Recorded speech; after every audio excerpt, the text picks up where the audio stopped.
Dia do Agronegócio.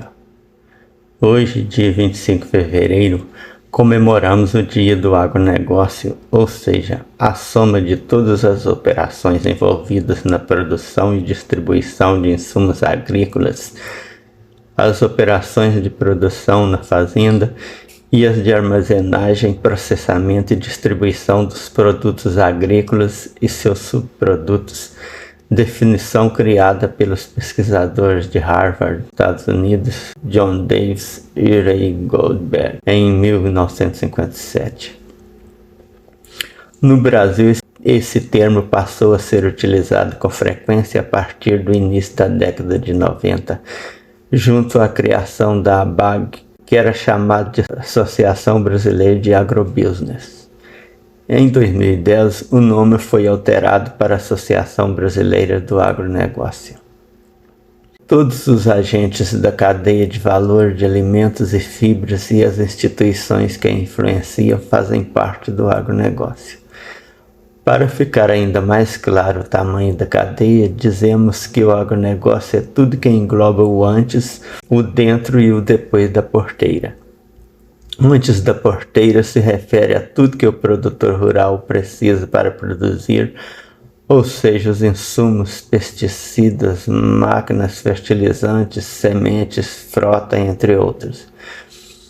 Dentro da porteira se refere ao plantio, manejo, colheita, beneficiamento, manutenção de máquinas, armazenamento dos insumos, descarte de embalagem e mão de obra. E depois da porteira, tudo relacionado à armazenagem, distribuição e logística.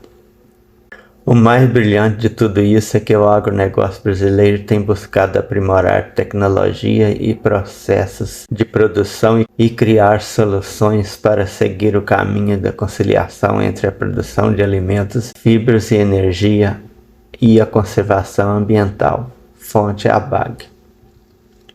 O agronegócio sofre críticas a partir de duas concepções, uma de viés econômico-social e outra de cunho ambiental. Sobre essa última posição, são comuns os embates no contexto político envolvendo os chamados ruralistas contra os ambientalistas.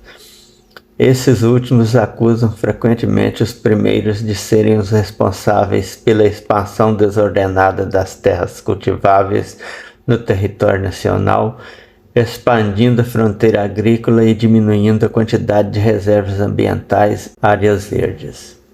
Há também acusações envolvendo o cultivo em áreas de preservação próximas a reservas e parques ambientais, além da poluição de cursos d'água por fertilizantes e outros produtos tóxicos. As críticas de cunho social estão intrinsecamente relacionadas com movimentos sociais do campo, com destaque para o Movimento dos Trabalhadores Sem Terra, MST, que acusa o agronegócio de intensificar o processo de concentração fundiária, em que um número cada vez maior de terra fica detido sob a posse de um número cada vez menor de investidores. Além disso, os ruralistas, nesse caso, são acusados de travarem as políticas de reforma agrária no Brasil, que se arrasta desde meados do século XX sem uma solução definitiva. Fonte Brasil Escola.